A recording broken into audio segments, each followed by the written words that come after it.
Урматтуу замандаштар, калайык калк.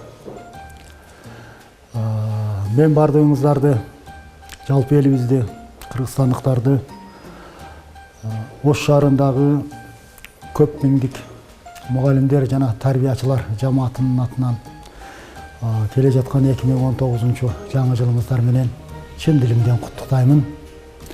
Жаңы жыл өткөн жыл сыяктуу эле жакшылыктардын, жетишкендиктердин, ийгиликтердин жылы болсун.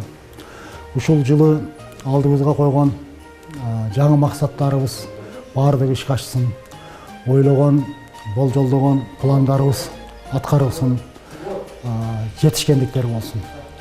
Мен айрыкча мүмкүнчүлүктөн пайдаланып, өзүмдүн кесиптештеримди, билим берүү кызматкерлерин чын дилимден бир өзгөчө куттуктагым келет.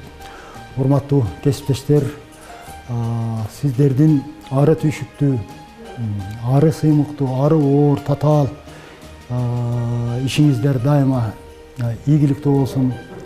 Элибиздин, мамлекетибиздин келечеги үчүн, өсүүнү үчүн татыктуу жаш муундарды талыкпай тарбиялай бериңиздер. Дайыма сиздерди күлкү коштосун, көңүлүңүздөр ачык болсун.